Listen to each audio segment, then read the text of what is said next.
Chapter 4, Section 1, Using Graphs to Relate to Quantities. Variables on a graph. A graph is going to show relationships between two variables. These variables are used to label the axes of the graph. If you look, it says the graph below shows the amount of gasoline in Jamie's car after she fills up her tank. What are the variables, and describe how they are related at various points of the graph.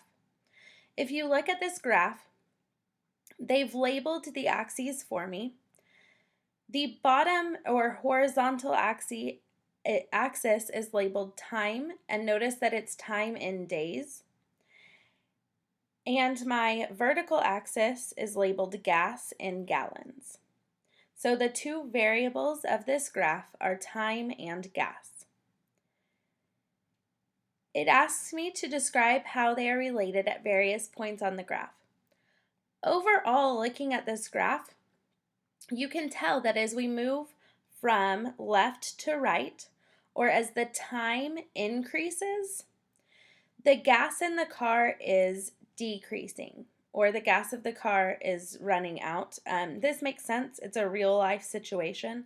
When you're driving, the more that you drive or the longer that you're driving, you're going to have to go get gasoline at some point.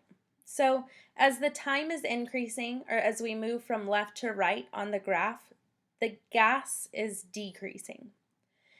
At various points on this graph, I could say at these 3 points, Jamie didn't use much, if any, gas. Notice that the lines are pretty flat, which means over an amount of time, no or not much gas is being used. If you notice, though, here, she has used a lot of gas. It's decreasing at a really fast rate, or it's going down very quickly. She used a lot of gas in a short amount of time at this point on the graph. And a general statement that we could make is that the more Jamie drives, the faster the gas decreases. The less she drives, it decreases at a slower rate or not at all. That middle one that she didn't use much, if any, gas, it's staying pretty constant. It's not changing really at all, which leads us to believe that maybe she didn't use her car at all for a length of time. Maybe a day or two she didn't drive. And that's the same for that third one that she didn't use much, if any, gas. So it's showing the relationship. The variables were time and gas. And if you think about just real life, the more that you drive, the faster your gas decreases. This graph is just showing an example of Jamie's car. The next example says, the table shows the total number of customers at a car wash after 1, 2, 3, and 4 days of its grand opening. Which graph could represent the data shown in the table? Notice my two variables are day and the total customers. Notice that in my table, I have one column for days and one column for total customers. And on all 4 of the graphs, we have A, B, C, and D. The x-axis or the horizontal axis is labeled days, and the y or vertical axis is labeled customers. So on day 1, they had 61 customers. Day 2, they had 125. Day 3, they had 177. And day 4, they had 242. Notice as the number of days is increasing, the number of total customers is increasing. Because both are increasing at the same time, I can eliminate 2 answer choices, which would be C and D. Both graphs C and D show that as the number of days is increasing, the customers are decreasing. That is not the same as what's illustrated in the tables. So C and D cannot be the correct graph. But if you look at A and B, they're both increasing. As the number of days are increasing, the customers are increasing. They both are going, which is the same as the table. But if we look at how they're increasing from day 1 to day 2, they have over double the number of customers from day 1 to day 2. So it's going to be a pretty big jump. But then if you notice from day 2 to day 3, they haven't doubled. There's only increased by about 52 more customers. So it wasn't a huge jump. But then from day 3 to day 4, they've added quite a few more customers. So the one that shows that from day 1 to day 2 you have quite a large jump, but then from day 2 to day 3 you don't have as big of a jump, and then day 3 to day 4 you have a larger jump again, would be graph A. The last example says when Malcolm jogs on a treadmill, he gradually increases his speed until he reaches a certain level.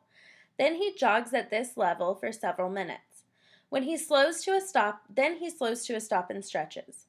After this, he increases to a speed that is slightly lower than before and jogs at this speed for a short while before slowing to a stop again. What is a possible sketch of a graph that shows Malcolm's jogging speed during this workout? Label each section.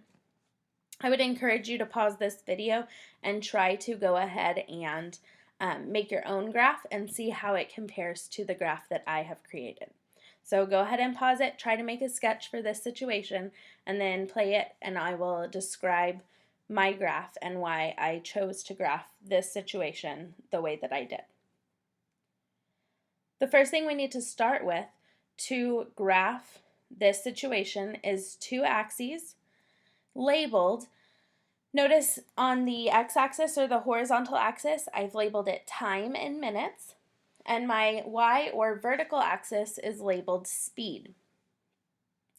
I need to start with gradually increasing his speed until he reaches a certain level.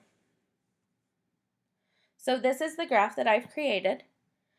Notice I've started both speed and time at 0.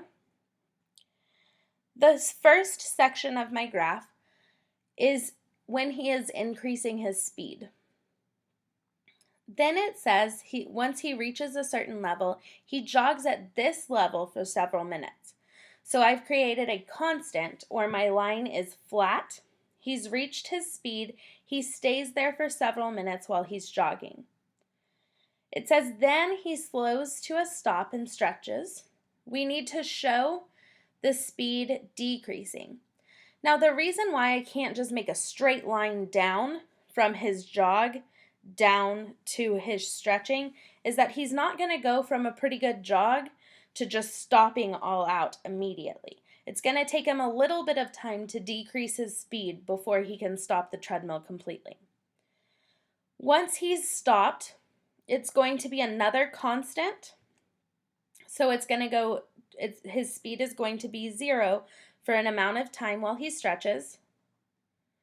Then it says that he's going to increase again, but it says that he's going to increase to a speed that is slightly lower than before. So notice I've increased to a speed, and when I've stopped, this jog is a little bit lower than my last jog because it says that his speed is going to be slightly lower. And then it says he does that for a short while. Notice that my constant speed jog before was longer than my constant speed jog now because it says that a short while, which leads me to believe that he's going to jog at this speed shorter than the several minutes worth of jog that he had before.